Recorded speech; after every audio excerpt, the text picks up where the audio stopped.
এদের জন্য অপমানজনক শাস্তি আমি আল্লাহ দুনিয়ার আখিরাতে রেডি করে রাখি। তার বাস্তব প্রমাণ এই কালামানি ওর বেশি পর্যন্ত নাকি জানাজা মরিয়ে ফেলেছে। আপনি টের পাচ্ছেন কত বড় অপমান। আমরা মরে যাওয়া ভালো। গত বছর দিন আমার মামলার হাসিরা ছিল, জজ সাহেব যতগুলো মামলা ছিল সব ঢিসমিস করে দিয়েছিল। মামলার কোনো বিচার করা যায়।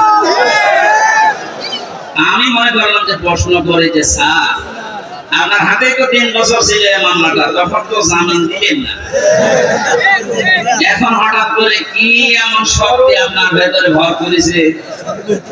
হয়তো জিজ্ঞাসা করলে বলবে যে আমার হাত বাঁধা ছিল, এখন আমার হাত খোলা আছে। সাদাকে সাদা, কালোকে কালো বলার সময় এখন, কারণ কোন চাপ নেই।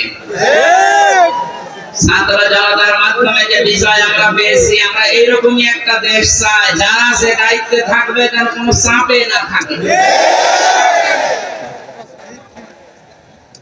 আপনারা জানেন সাবেক আইজি আব্দুল্লাহ মামুন এবং তার আগেরটা শহীদুল ইসলাম দুইজনেই ধরা পড়ার পরে এখন 7 দিন আর 8 দিন করে রিমান্ডে আছে।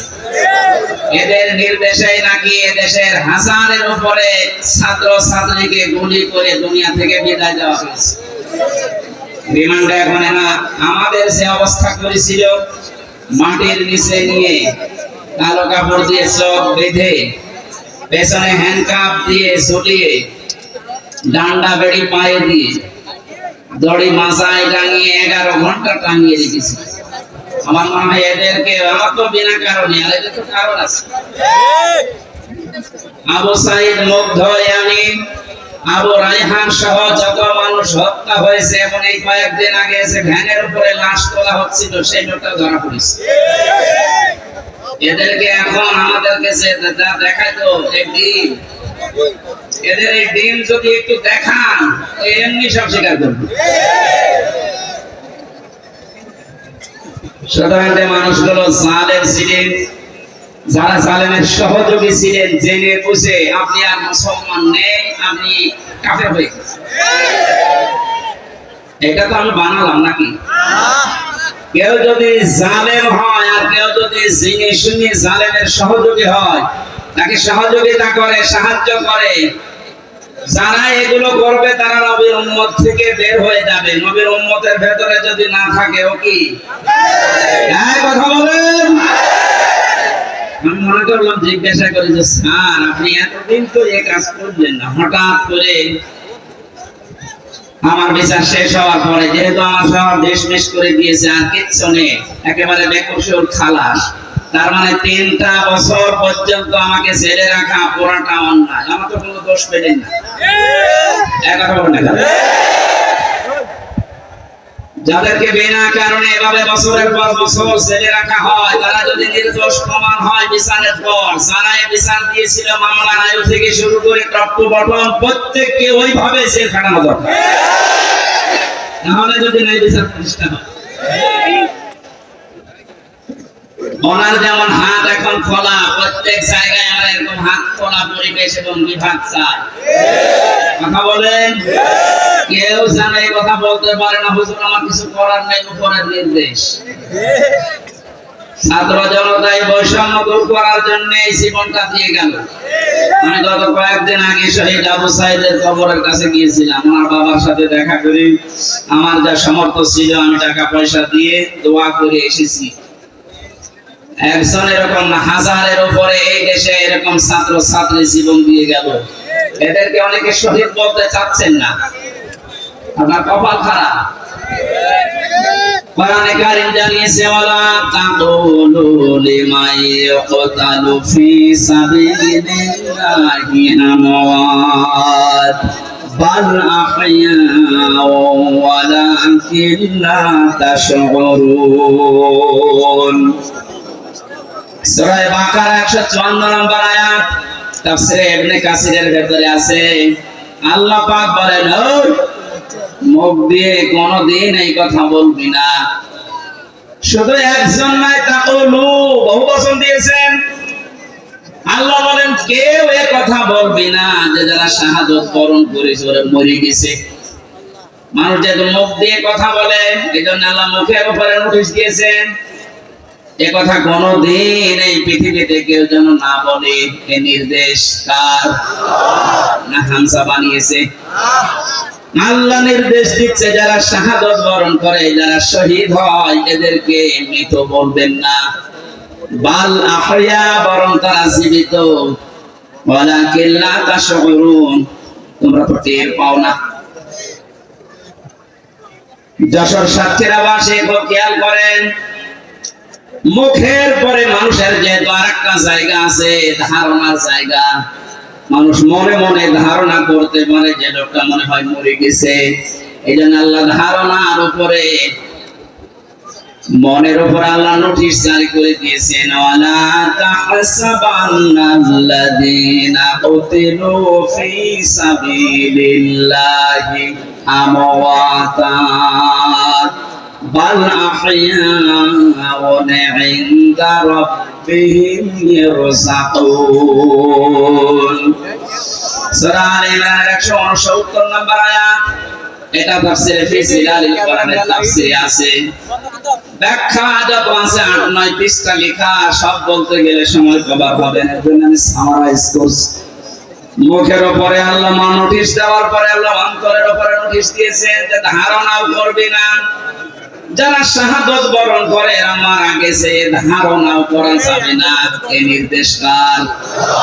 বাল আহইয়া, বরং তারা জীবিত। শুধু জীবিত না, ইনদা রাব্বিহিম ইয়ারযাকুন, আমি আল্লাহর কাছে রিজিক পাচ্ছে। আমরা এখানে অধিকাংশ মানুষ কথা জানি, এটা হাদিস, যে দেওয়াল চাপা পড়ে মরে গেলেও শহীদের মর্যাদা পায়। এটা বলছেন পানিতে ডুবে মরলে শাহাদাতের মর্যাদা পায়। এই যে বন্যায় 18 জনের উপরে মারা গেল সব শহীদ, যদি ঈমান থাকে। আগুনে পুড়ে মরে গেলে শহীদের মর্যাদা পায়। পাহাড়ের উপর থেকে ঘুরে যদি কেউ পুড়ে মারা যায় শাহাদাতের মর্যাদা পায়। জালেমের জুলুমের সামনে নিজের জীবনটা দিয়ে চলে গেল, শহীদ হবে না। আপনাকে কে বলেছে? ওকে আবার আরেকবার মরে দেখানো লাগবে যে দেখেন আমি শহীদ হলাম কিনা। সুতরাং এগুলো যারা করছেন আপনি থামবেন, কোনদিনে কথা বলবেন না। এই বিশাল বৈষম্য দূর করার জন্য নিজের জীবন পর্যন্ত যে লোকটা দিয়ে গেল। আপনি কি মনে করেন শহীদ আবু সাঈদের জীবনে কোনো মায়া নেই? আপনি যেমন নিজের জীবনকে ভালোবাসেন, ছেলেটাও তো এরকম ভালোবাসতো। আর বাবাকে আমি জিজ্ঞাসা করলাম ছেলে মেয়ে কয়টা? ছেলে বলছে 6টা। এটাই আমার ছোটবেলা থেকে প্রতিবাদী ছিল। প্রতিবাদ মানে কি? অন্যায় যেখানে প্রতিবাদ সেখানে, এর আরবি হচ্ছে জিহাদ। এই ছোটটা ছেলেটা ছোটবেলা থেকে জিহাদ জিহাদ জিহাদ এইটার ভূমিকা ছিল। আর জিহাদ করলে আল্লাহ তাদেরকে শাহাদাতের মর্যাদা দেয়। মহান আল্লাহ তার জীবনটা এত বেশি ভালোবেসেছেন, সাধারণ ভাবে রোগের শোকে পড়ে মরণ দেয়নি, দিয়েছে একেবারে ময়দানে। মানুষ মৃত্যু দেখে দেখে আল্লাহর কাছে যাচ্ছে। চারটা গোলে তার বুকের ভেতরে, যাদের নির্দেশে কাজ হয়েছিল। আহ্বান জানাচ্ছি যারা দায়িত্বে আছে, একটা কেউ যেন ছাড়া না হয়। আরে কথা কোনদিন ধারণা আনবেন না, বলবেন তো নাই যারা মরে গেছে এমনি না। দেশটা স্বাধীন করার জন্য 71 সালে যারা জীবন দিয়েছিল তাদেরকে যদি শহীদ বলতে পারেন, এই পৃথিবীর সবচাইতে বড় স্বৈরাচারী ফেরাউনের পরে এই হাসিনা। এটা বাস্তব প্রমাণ। আয়না ঘর। আমি মাটির নিচে যতদিন ছিলাম জানি না যে দুনিয়া বলে কিছু আছে কিনা। আমরা যারা নিয়েছিল রিমান্ডের নাম করে নিয়েছে, তো অথচ নিয়েছে তো মাটির নিচে। এত কঠিন অবস্থায় রেখেছিল, এত অসহায় হচ্ছিল মনে নিজেকে যে আল্লাহ পৃথিবীতে তুমি ছাড়া মনে হয় কেউ নেই। কারণ আমি বিচ্ছিন্ন ছিলাম দুনিয়া থেকে। আমি তো তাও মাত্র 3 বছর, আর ব্যারিস্টার আরমান 8 বছর। আপনি কল্পনায় আনতে পারেন যে একজন মানুষকে মাটির নিচে যে ঘর এখন দেখা যাচ্ছে, এখানে 2 দিন 5 দিন 10 দিন না 8 বছর একটা মানুষ থাকবে কি করে? এটা তো ওয়েস্টেজ হিসাবে আমার মনে হয় যারা দায়িত্বে আছে অন্তর্বর্তীকালীন সরকারের তাদের উচিত হবে এটা রেখে দেওয়া। তামাম দুনিয়ার মানুষ সেটা আসবে, দেখবে আর বুঝবে যে বাংলাদেশে একটা জালেম ছিল। এর সাথে যারা জড়িত প্রত্যেকের ওইভাবে করে শাস্তি দেওয়া দরকার। অনেকে বলছে না মাফ করে দেন, না মাফ করার কোনো বিষয় এখানে নেই। মাফ আপনি তো ওই জায়গায় পড়েননি। তাই কোরআনে কারীম জানিয়েছে ওয়াইনা আকাবতুম ফাআকিবু বিমিসলি মা উকিবতুম বি। তোমার উপর যতটুকু অত্যাচার করা হয় তুমি যদি প্রতিশোধ হিসাবে অতটুকু নাও তবে কোনো দোষ নেই। আমি নিরপরাধের পর যা করেছে, যেহেতু নিরপরাধ আমি প্রমাণ হয়ে গেছি গত পরশুদিন। কথা বলেন না কেন? গত পরশুদিন আমি তো প্রমাণ হয়ে গেছি যে আমার কোনো দোষ নেই। এই জন্য তো আদালত বেকসুর খালাস দিয়েছে। যারা এর সাথে জড়িত টপ্পটম, আমার কিন্তু কোনো সাধারণ মানুষ মামলার বাদী ছিল না, মামলার বাদী ছিল হাসিনা। জেনে শুনে কাজ করেছে। আমার মতো একজন দুইজন না, হাজার হাজার আলেম আমার সাথে জেলখানায় সারা বাংলাদেশে আমি গণনা পেয়েছিলাম। আমার সাথে প্রায় 120 জনের উপরে ছিল, সারা দেশে মিলে কয়েক হাজার। জানা শোনার পরে যারা ভুল করে অবশ্যই তারা অপরাধী, আর অপরাধীর শাস্তি হবে মাসবি। অপরাধ করার সাথে যারা জড়িত আছে, আমি নিজের কাছে তো ভুক্তভোগী, আমারটা বলছি, আমি তো নিরপরাধ প্রমাণ হয়েছে দেশের আদালতে। যারা জড়িত আমার মামলার আয় ওই মিজান থেকে শুরু করে প্রত্যেকের আমি এইরকম 3 বছর জেল চাই। আমার ধরার পরে আমার বাবার কাছ থেকে ওরা বিনা কারণে বলেছে 10 লাখ টাকা দেন, নয়তো 50টা মামলা দেব। বাবা আমার গ্রাম্য মানুষ ভয়তে 8 লাখ নিয়ে। আমি গতকালকে আমার মামলার আইবে কল দিয়েছিলাম। আগে ওরে আমি স্যার বলতাম, আর কানতে দেখছে কান না কাটি করে বসে স্যার কি করা লাগে বলে। কি করা লাগে বলে, আরে 8 লাখ টাকা ফেরত দে। কারণ এখন তো আমার কোনো দড়ি নেই, সব শেষ। শুধু আমার মামলা না, এদেশে যত মানুষকে বিনা কারণে আজ বন্দি ঘরে, আয়না ঘরে, জেলখানায় আটক রাখা হয়েছে, এদের সাথে যারা জড়িত কিছু তো প্রমাণ করতে আপনি পারবেন না। এদেশের 18 কোটি মানুষ যদি মাফ করে দেয় আপনাকে, কারণ আমার সামনে ব্যারিস্টার আরমানের স্ত্রী আপনারে মাফ করবে না। আমার আসমী কালকে লাইভ করেছেন সংবাদ সম্মেলনে, যা করেছেন তার সাথে পৃথিবীর ইতিহাস পাল্টিয়ে ফেলেছেন। এই জন্য আল্লাহ জালেমদের এত কঠিন এবং করুণ এবং ভয়ঙ্কর পরিণতি নিয়ে আসে। কালকে আদালত থেকে বের হওয়ার সময় দেখলাম হাজী সেলিম হাও মাও করে কাঁদছে। আমি কিছু জানি না, কথা মুখ দিয়ে ভালো বের হয় না। নৌকা বলতে নৌকা বলে, নৌকা বলতে পারে না। কি হলো বলেন তো? জালেমের যতগুলো হত্যা মামলা তার, একটার যদি রায় হয় হত্যা মামলাতে ফাঁসি হবে তার। অথচ বয়সটা এই বয়সে হচ্ছে চরিত্র এখন দেখা যাচ্ছে। আমার মনে হয় এটা মুখে আনতেও আমার ঘৃণা করে। মানুষের নিচে নামে কি করে এই যুবক মানুষে যদি একটু উল্টা পাল্টা করে তো মেনে নেওয়া যায়। 80 বছর বয়স, শরীর চলে না, আর কি করছে ওর দৃশ্য দেখে শয়তান মাঝে মাঝে হাসে। আল্লাহ তুমি আমার শয়তান বানিয়েছো। হাজী নামে কলঙ্ক, হাজী সেলিম কত টাকার মালিক ছিল শুধু আল্লাহ জানে, ও জানে, তাছাড়া কেউ জানে না। টোকাই থেকে পর্যন্ত পৌঁছে কি হলো আপনার শেষ বয়সটা একটু আল্লাহ বিল্লাহ করে দুনিয়া থেকে বিদায় নেবেন, সে অবস্থা এখন আপনার নেই। যদি মামলার রায় হয়ে যায় সারাটা জীবন এখন ফাঁসির কন্টেম ছেলে ঢুকে ঢুকে মরা লাগবে। ফাঁসির কন্টেম ছেলেতে খাবারটা দেয় তো দেখেছি 3 বছর। আমি সাধারণ মামলার আসামি, অথচ আমার 3টা বছর হয়ে গেছে ফাঁসির কন্টেম ছেলের ভেতরে যোগাযোগ বিচ্ছিন্ন। এত বড় অফিসার শুধু আমি না, মাওলানা মামুনুল হক থেকে শুরু করে যতগুলো আলেম আমরা ছিলাম প্রত্যেকের সাথে, বিশেষ করে আমাদের এই দুইজনের সাথে বেশি, আমাদের এক জায়গায় যেতে দেয় না, একটু কথা বলতে দেয় না। কেউ যদি আমাদের কাছে আসে কারারক্ষী দিয়ে পাহারা দেয় যে ওর কাছে যেন কেউ না যায়, সিসি ক্যামেরা দিয়ে রাখে। কেন এমন কড়াকড়ি করলেন? কি হলো আপনার? মাথায় দড়ি দিয়ে, হাতে ব্যান্ডেজ লাগিয়ে, হ্যান্ডকাপ লাগিয়ে, ডান্ডা বেরি পরে যখন আদালতের সামনে দিয়ে নিয়ে যেত, মনে হচ্ছে গরু নিয়ে যাচ্ছে। ও বাংলার মুসলমানেরা, আমি আর যাই করি না কেন, আমার তো মনে হয় আমার নামের আগে একটা আলেম শব্দ লেখা আছে। এখন বলছেন না, এমনকি আমি একেবারে অপরিচিত না। এদেশে যদি 100 জন মানুষ পরিচিত থাকে, সবাই চেনে থাকে, তার ভেতরে হামজা একজন। রাস্তা দিয়ে আসলে মায়ের কোলে বসে বসে হামজা হুজুর আসছে, আমার পেটের ভেতর থেকে শুনে আসতেছে হামজা নামে একজন আছে।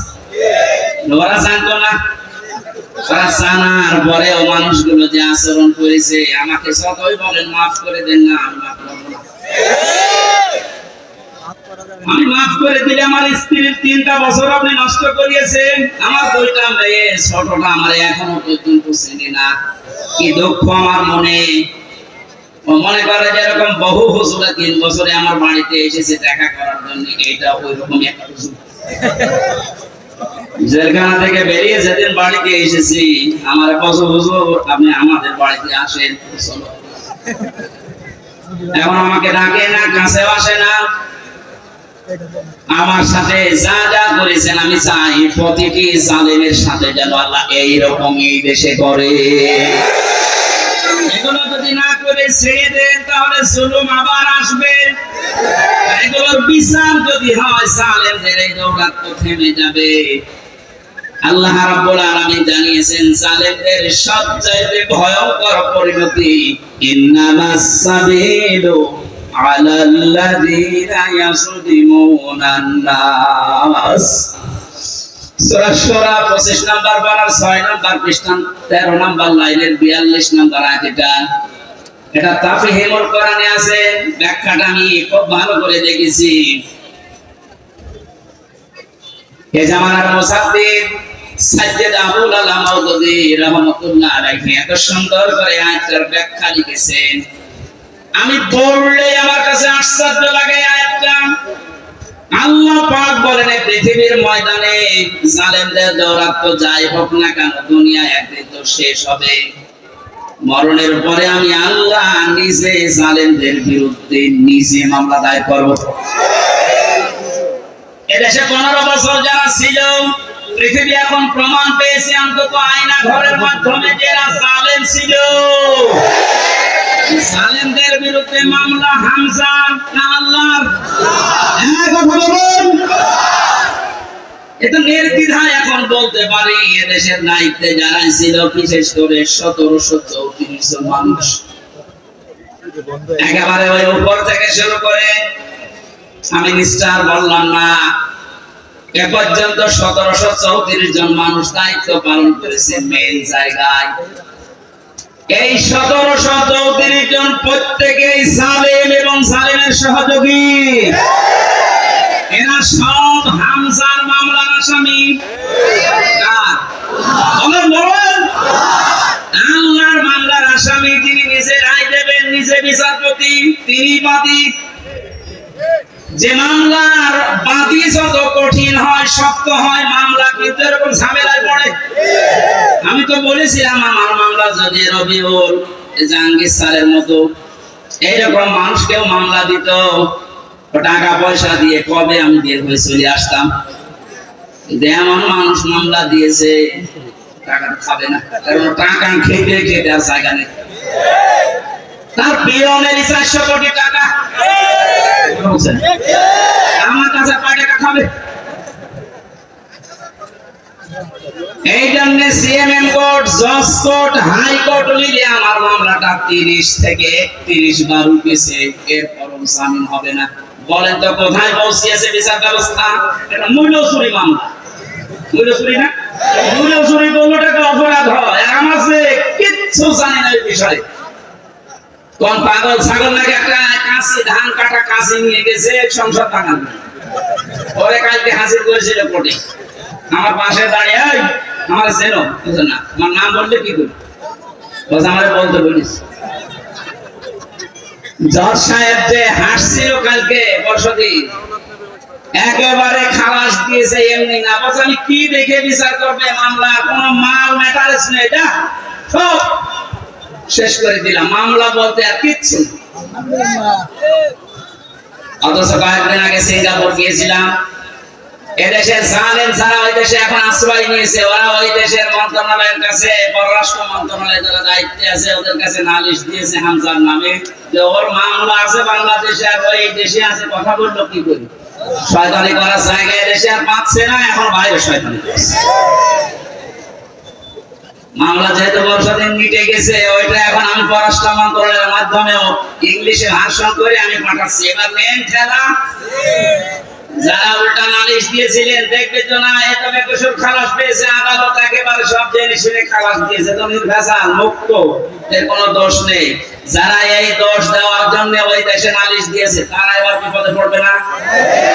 এই দেশে আর থাকতে পারেনি, পালিয়েছে, ওই দেশে আর পারবে না, আবার আসবে কুকুরের মতো পিটিয়ে মারবে।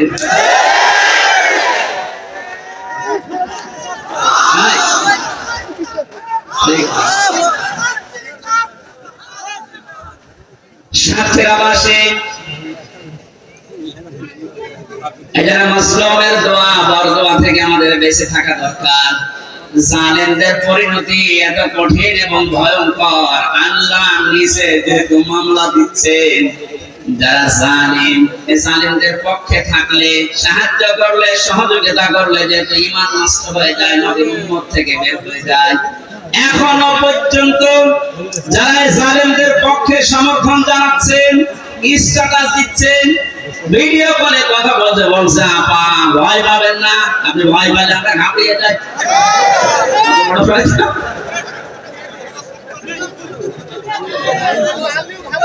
আমার তো মনে হয় ওর ভিডিওটা আমি দেখলাম, শয়তান তো আমি দেখিনি, যদি দেখতাম মনে হয় শয়তানের রূপ হতো। এখনো পর্যন্ত যদি জালেমের কেউ সাপোর্ট করেন, এখানে কেউ থাকেন, আপনি তাওবা করেন নাই তো আপনিও বেঈমান হয়ে মরবেন।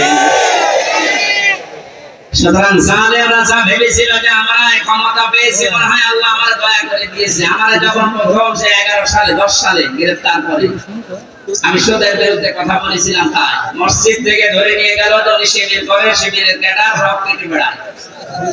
আমার ওসি সাহেব নিয়ে গেল, প্রথমে সেই আয়াতটা ধরছে যে কুলিল্লাহুম্মা মালিকাল মুলকি তুতিল মুলকা মান তাশা ওয়া তানজিউল মুলকা মিম্মান তাশা ইলা আখির আয়াত। উনি টেবিলের নিচে এভাবে খাতা রেখে বাংলায় লিখে নিয়েছে, আমার সামনে বসিয়ে বলছে, হুজুর এই আয়াতটার বাংলা বলেন তো। ঠিক আছে বলছি। আল্লাহ পাক বলেন, যাকে ইচ্ছা আমি ক্ষমতা দেই, যাকে ইচ্ছা ক্ষমতা থেকে নামিয়ে দেই। এতটুকু বলার পরে বলছে, হুজুর দাঁড়ান, যা বললেন এটা ঠিক আছে, না এটাই তো কোরআনের অর্থ। হাসিনাকে আল্লাহ ক্ষমতায় বসিয়ে রেখেছে, এটা আল্লাহ রেখেছে, আপনারা ঝামেলা করেন কেন? নাম দিয়েছে রেখেছে, কত বড় মুফাসসির।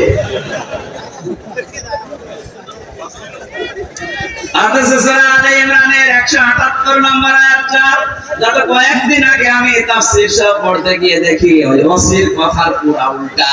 আল্লাহ বলেন, কাফের জালেম এদেরকে আমি ক্ষমতার চেয়ারে বসিয়ে রাখি যেন ওদের পাপের মার্কা পরিপূর্ণ হয়ে যায়।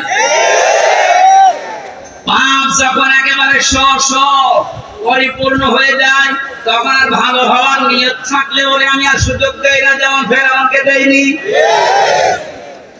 তখন আমি কি করি, ওদের জন্য যন্ত্রণাদায়ক এবং অপমানজনক একটা শাস্তির ব্যবস্থা করি।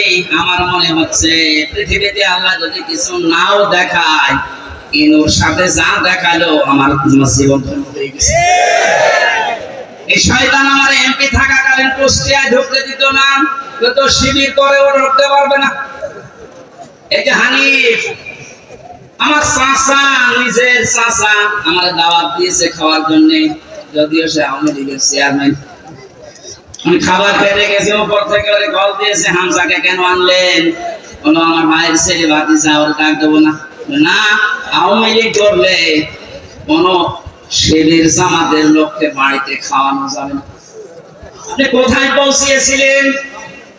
আপনার এই কারণেই তো আল্লাহ এত নিচে নামিয়েছে। এখন কুষ্টিয়ার বর্তমান যে অবস্থা, কান খাড়া করে শোনেন, খুলনার বিভাগের মানুষেরা, কুষ্টিয়া আমাদের শেষ জেলা, এই বিভাগের যা করেছে আমি যতটুকু দেখতে পাচ্ছি এখন কুষ্টিয়ায়, এই যে দুইজনের নাম বললাম, এরা যদি একা একা বের হতে চায়, মানুষ পিটিয়ে মেরে ফেলবে। পুলিশ নিয়ে বের হয়েছিল আদালতে, তাও মানুষ টিম নিয়েছে, লাঠি দিয়েছে। আর একা একা থাকলে মানিকের মতো পিসি কেটে দিবে।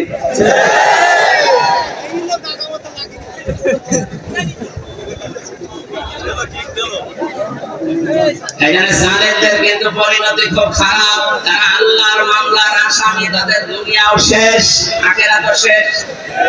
কথা বলে না কেন? দুনিয়া শেষ কেন?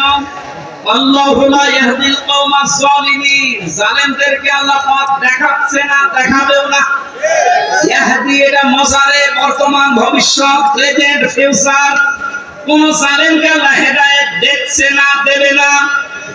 এটা আমরা যেন জালেম না হয়, নারী হোক আর পুরুষ হোক, কোন বিষয়ে যেন জুলুম করবেন না। অনেক মহিলা সেটা স্বামীর উপরে জুলুম করছেন, আছে।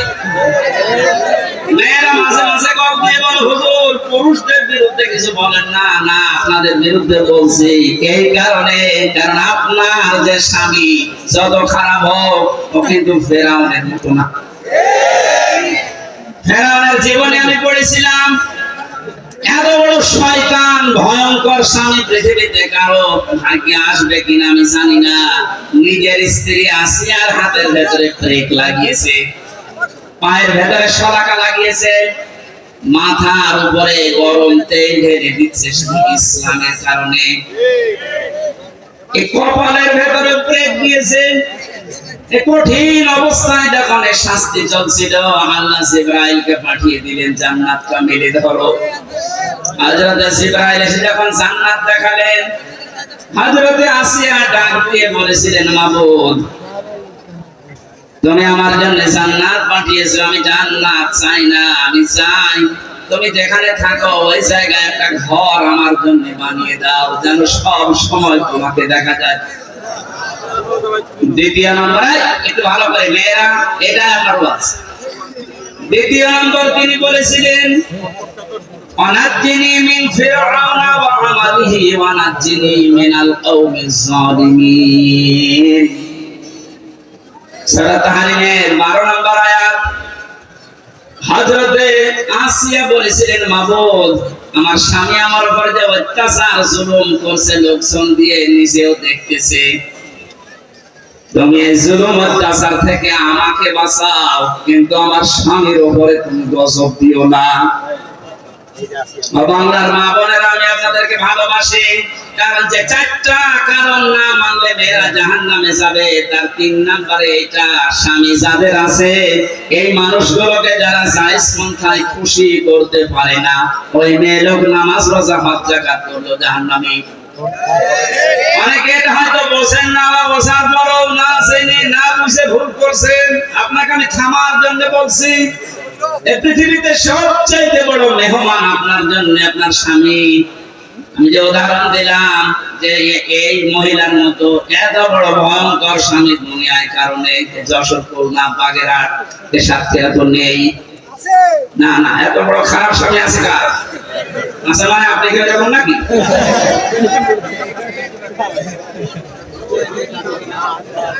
এত বড় শাস্তি দেওয়ার পরেও তিনি যদি বরদোয়া না দেন স্বামীর জন্য, আর আপনার একটা সাবান কম হয়ে গেলে, শাড়ি কম হলে আপনি বরদোয়া দেন।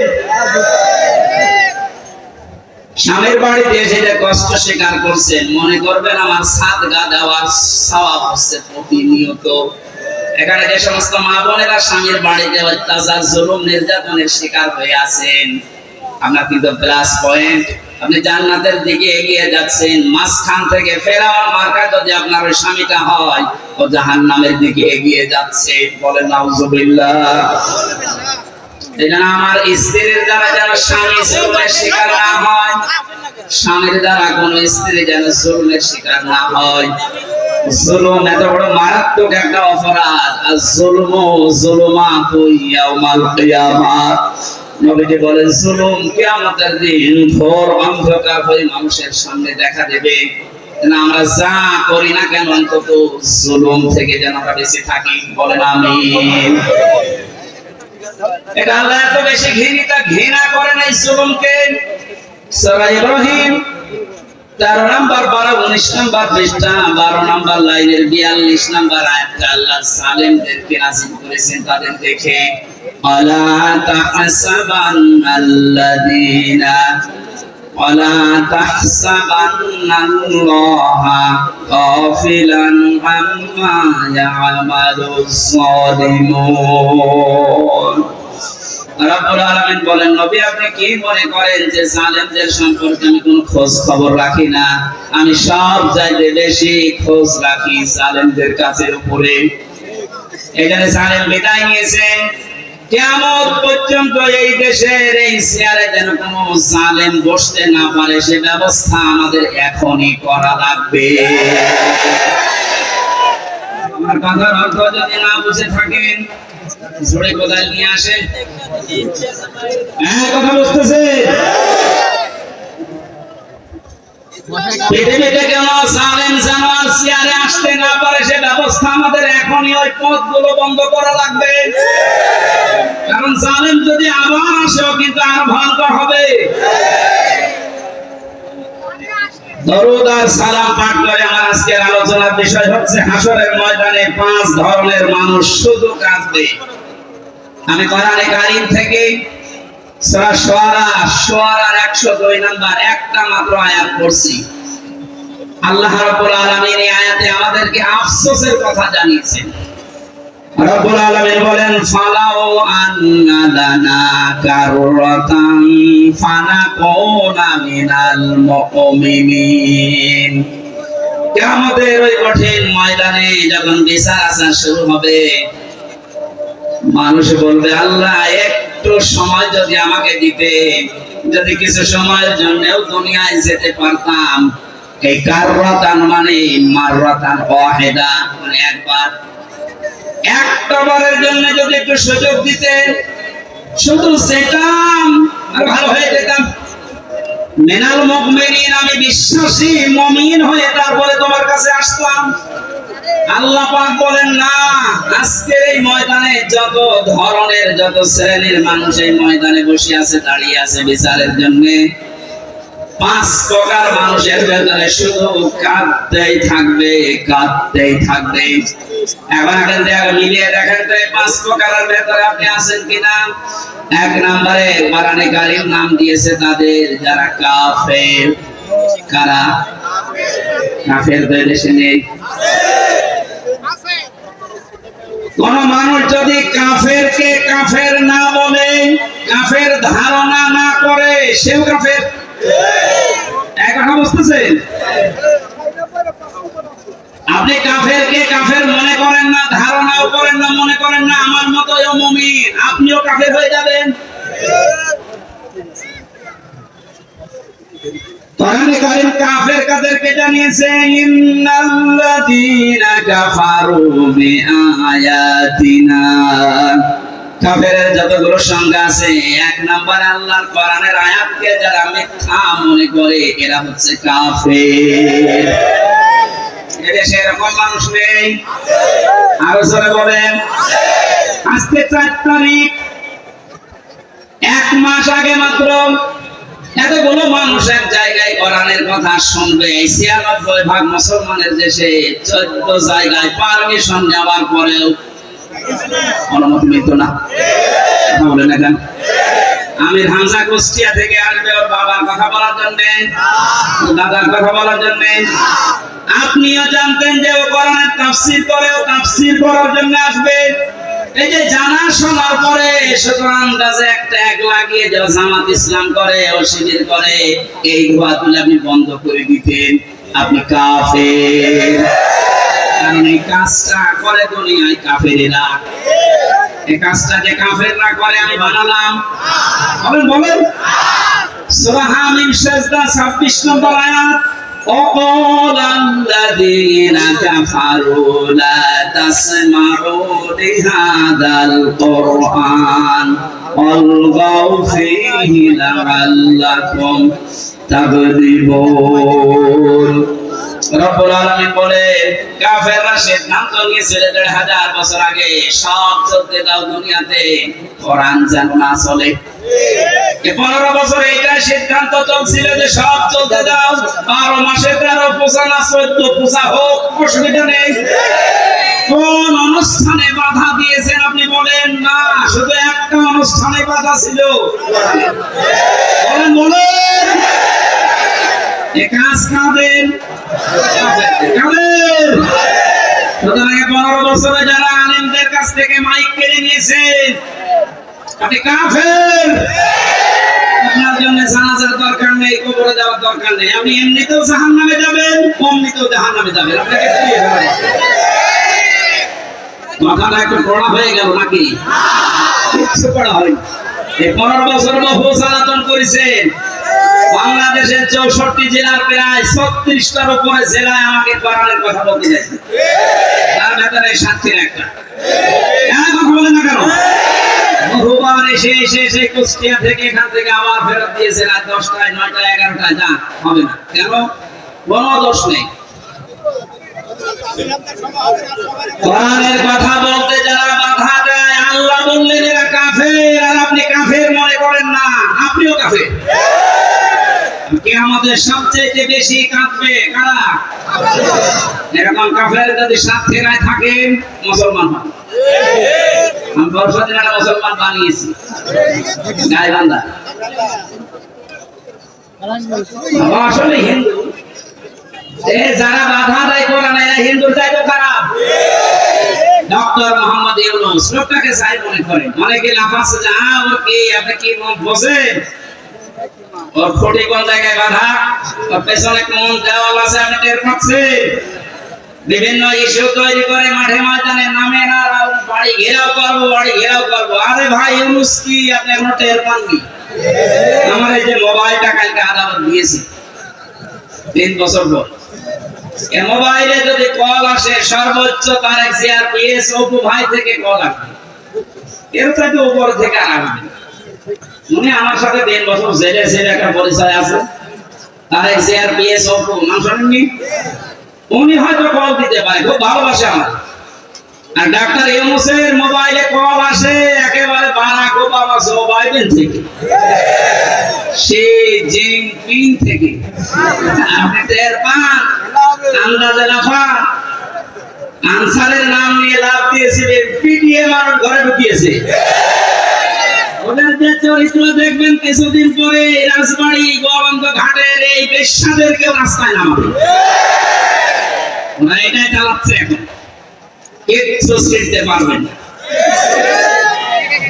লোকটার পেছনে যাই থাক, যে খুঁটি আছে ও খুঁটি নড়ানোর জন্য ভারত, চীন, রাশিয়া এদের দ্বারা সম্ভব না। তামাম দুনিয়াও যদি এখন একদিকে হয়ে যায়, ওরা একদিকে থাকলে তাও পারা সম্ভব না।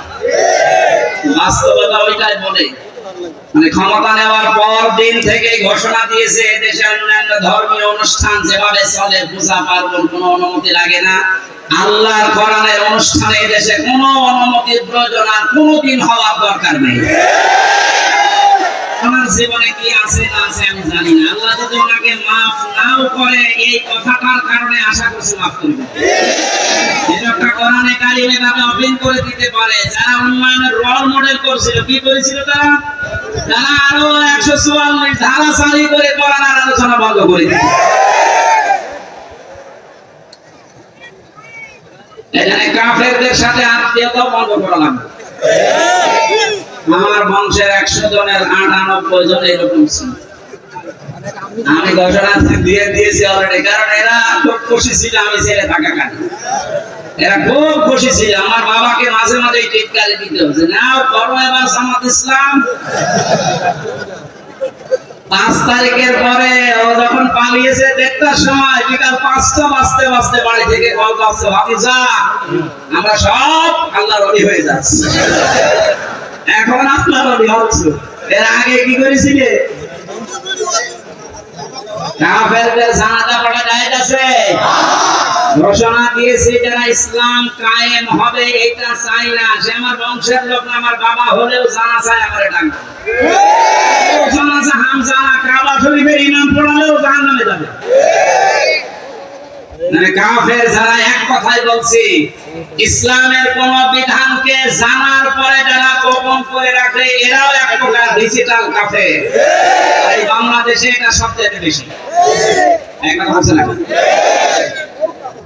2 নম্বরে মুশরিক, এটা কঠিন শব্দ। কোরআনে কারীম জানিয়েছে ওয়াল্লাযী আরসালা রাসূলাহু বিল হুদা ওয়া দীনিল হক লিইয়ুযহিরাহু আলা দ্বীনি কুল্লিহি ওয়ালাউ কারিহাল মুশরিকুন। তিনি সে আল্লাহ, তিনি তার রাসূলকে দিনে হক দিয়ে, সত্যের বিধান দিয়ে দুনিয়ায় পাঠিয়েছেন। যত নিয়ম নীতি, যত ধর্ম তন্ত্র মন্ত্র আছে সব যেন পেছনে ফেলে দিয়ে আল্লাহর দিনকে তিনি দাঁড় করায়। এসাহার মানে বিজয় করা, এসাহার মানে প্রকাশ করা। রাসূলের দায়িত্ব ছিল দুনিয়ার সব ধর্ম, সব নিয়ম নীতি তন্ত্র মন্ত্রের উপরে আল্লাহর কোরআন, আল্লাহর ইসলামকে তিনি বিজয় করবেন। আর আসতে বলেন, এই কাজ করতে গেলে সবচাইতে বেশি নারাজ হবে, মন খারাপ হবে মুশরিকদের। এটা যে বাস্তব, এই 15 বছর দেখেছেন। শেষ পর্যন্ত না পেরে কোরআন যেন দেশে কায়েম না হয়, এটা নিষিদ্ধ করেছিল 1 তারিখে। আল্লাহ পুরা উল্টিয়ে 4 তারিখ আসতে আসতে পুরা পাঠিয়ে দিয়েছে। বাংলাদেশে কোরআন কায়েম হওয়ার বিপক্ষে সবচাইতে বেশি মুশরিকরা। মুশরিক এই দেশে বেশি নেই, না না, এটা নেই বলেই তো প্রতিবেশী যারা, ওরা এই দেশকে যেন মুশরিক বানানো যায় এই জন্য বহু কায়দায় ষড়যন্ত্র করছিল। মাদ্রাসায় ইসলাম শিক্ষা পড়াচ্ছে হিন্দু। আপনি চিন্তা করেছেন কোথায় নেমেছে? জাতিকে একটা মুশরিক জাতি বানানোর জন্য পাকাপোক্ত নিয়ম চালু করে দিয়েছিল। এভাবে যদি 10টা বছর চলতো, এ পুরা বাংলাদেশ পাল্টিয়ে আমরা মুসলমান নামে থাকতাম, কামে মুশরিক হয়ে যেতাম। জাতিকে শিরিক করানোর জন্য কত পায়দারা, কত প্রকল্প হাতে নিয়েছেন। মনে মনে মূর্তির নামে, ভাস্করদের নামে, কথা বলছে না, এটা যে শিরিক সেটা প্রমাণ পেয়েছেন। 5 তারিখে আসরের আগে সব শেষ। আমার কুষ্টিয়ায় যেটা ছিল বিকাল 5টা পর্যন্ত, এই 1টার পর থেকে ভাঙ আরম্ভ হয়েছে। 5টা পর্যন্ত শুধু ভাঙতেই সময়। শয়তানি এত শক্ত ছিল, এত টাকা খরচ করে বানিয়েছে। কি করলেন আপনি? শুধু কুষ্টিয়ারা কোটি কোটি টাকা খরচ করে সারা দেশে যেভাবে শিরিক চালু করেছিলেন, এদেশের মানুষের আর কিছু না থাক, অন্তত যাদের অল্প ঈমানও আছে এদেরকে দিয়ে আপনি শিরিক করাতে পারবেন না। এজন্য মাত্র 3-4 ঘন্টার ব্যবধানে পুরো দেশ থেকে শিরিকের যত শিকড় ছিল সব মূলোৎপাটন করে ফেলেছে। কথা বলুন ঠিক কিনা? আমরা শিরিক করে আল্লাহর কাছে কিয়ামতের ময়দানে ওসরে কাঁদতে চাই না। আমরা আল্লাহ আমাদেরকে বাঁচিয়ে দিয়েছে। আল্লাহ যেহেতু বাঁচিয়ে দিয়েছে, ভবিষ্যতে কেউ যেন আমাদেরকে শিরিক করাতে না পারে সজাগ থাকা লাগবে। কোন দরকার নেই মাথার উপরে কারো ছবি রাখা, ওখানে আল্লাহু আকবার লিখে রাখে, আয়াতুল কুরসি লিখে রাখেন, শয়তান আসবে না। যদি কাউকে আপনি উপরে রাখেন, এটা কোরআনের পুরা খেলাফ। অকালিমাতুল্লাহি হিয়া আউলিয়া আল্লাহু আজিজুন হাকীম। আল্লাহ পাক বলেন উপরে থাকবে আমার কালেমা। কোন কারণে মারা মানুষের ছবিটা নাম রাখবে ওখানে? এটা প্রকাশ্য একটা শিরিক। এটা কি? এই মুশরিকরা সবচেয়ে বেশি কাঁদবে। একটা রাষ্ট্র কত বড় দুর্নীতিগ্রস্ত হলে জাতীয় মসজিদের ইমাম পর্যন্ত পালিয়ে যায়। ছোটখাটো মসজিদের ইমাম যারা জালেমদের সাথে পালিয়েছে, সর্বোচ্চ মসজিদ বাইতুল মুকাররমের খতিব পর্যন্ত পালিয়েছে। দোষ না থাকলে, ভয় না থাকলে পালাবে কি করতে? কোথায় পৌঁছিয়েছিল? আল্লাহ আমাদেরকে হাতে ধরে বাঁচিয়েছে। 3 নম্বরে আল্লাহর দরবারে কাঁদবে সবচেয়ে বেশি মুশরিক, মুনাফিক। 4 নম্বরে বেদাতি। ইসলামের নাম বলে ইসলামের ভেতরে প্রবেশ করিয়ে ইসলাম বলে চালিয়ে দেয়। এটা বাংলাদেশে খুব বেশি ছিল।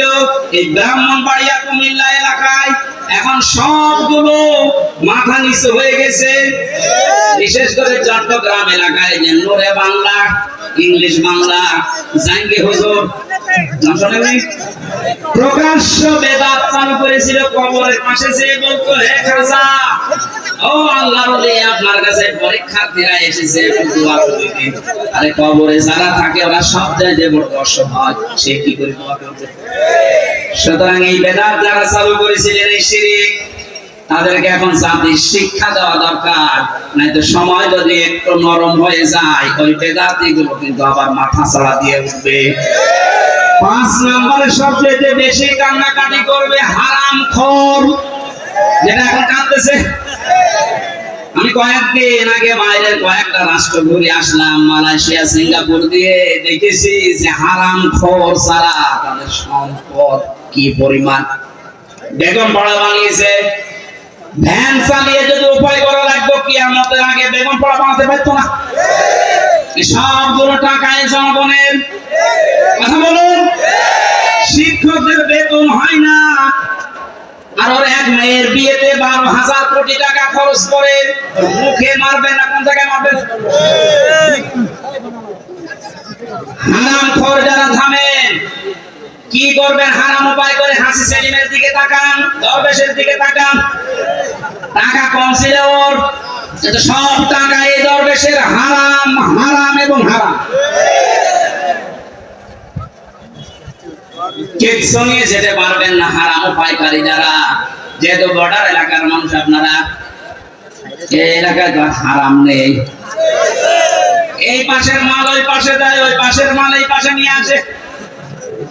এটা চুয়াডাঙ্গার দর্শনার্থীর দায়িত্বে ছিল এমপি টগর, ওর ভাই বাবু এই কাজে জড়িত ছিল। এখান থেকে স্বর্ণ পাচার করে প্রতিবেশীকে দিয়ে দিত, আর প্রতিবেশী থেকে নিয়ে আসতো ডাল। তাও মসুরের ডাল না, এনসিডি। জনগণ শাস্তিও দিয়েছে এরকম। অবৈধ ইনকাম করে যা বানিয়েছিল সব আল্লাহর রাস্তায় পুড়িয়ে দিয়েছে। এখান থেকে একটু শিক্ষা নিতে পারেন না? এত বড় বড় হারামখোর, এদেরকে যদি আল্লাহ এরকম অপমান করতে পারে, আপনি আর আমি কিচ্ছু না। কার জন্য হারাম কাজ করবেন, কার জন্য হারাম উপায় করবেন?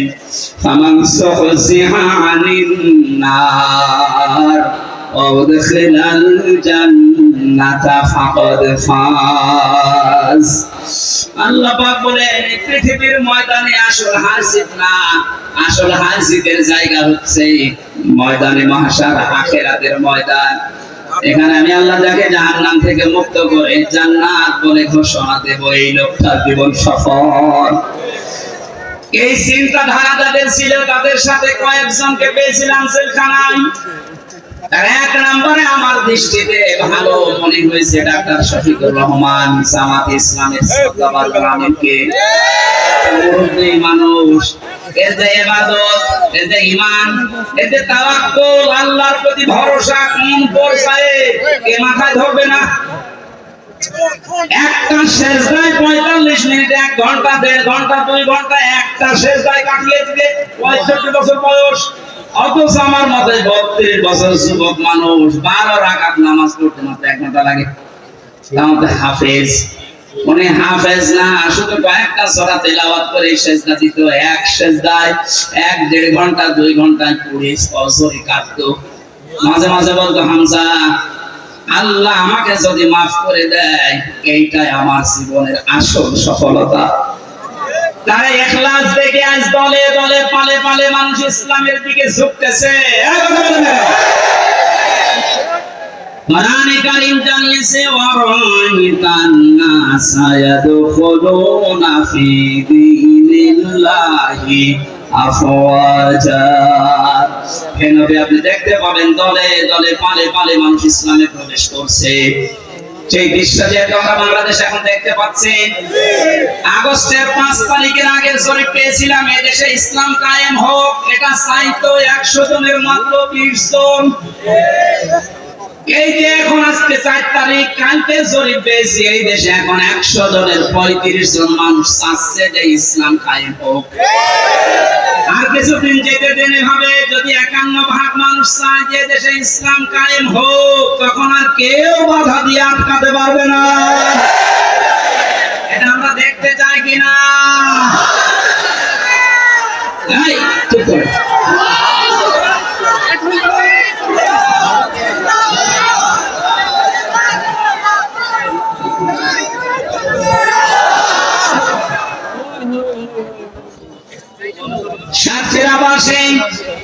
আমার বয়স যেহেতু 32, আমি দেখি না। এই যে মুরব্বী যারা আছে এনারা দেখেছে এই দেশটা বাবা চালিয়েছিল, কেমন দেখা গেছে।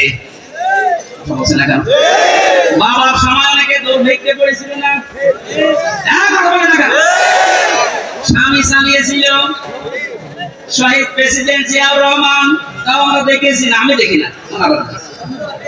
চাচা চালিয়েছে, সকালে এক কথা বলতো, বিকালে আর কথা, যেভাবে হোক অন্তত 9 বছর। আমি দেখি না, কেন আমার 92 সালে জন্ম। বউ চালিয়েছে, যেভাবে হোক, ভাবিও চালিয়েছে। এখন শুধু দেখতে বাকি আছে কোরআন দিয়ে সংসদ চললে কেমন দেখা যায়। এইটা দিয়ে দেশ চললে কি শান্তি, আপনি এখনো দেখেননি, বোঝেননি। এটা আবার বোঝার সিস্টেম আসতেছে। আল্লাহর কাছে মোসাফের অবস্থায় হাজারো মানুষ নিয়ে দোয়া করছে, আল্লাহ জীবনে কিছুই যদি তোমার ভালো না লাগে, আজকের এই দৃশ্য থেকে অন্তত এটা কবুল করো যে কোরআন দিয়ে দেশ চলছে, এটা যেন আমরা দেখি মরতে পারি। এখন কাছে কাদের দেখি, লিল্লাহি তাকবীর।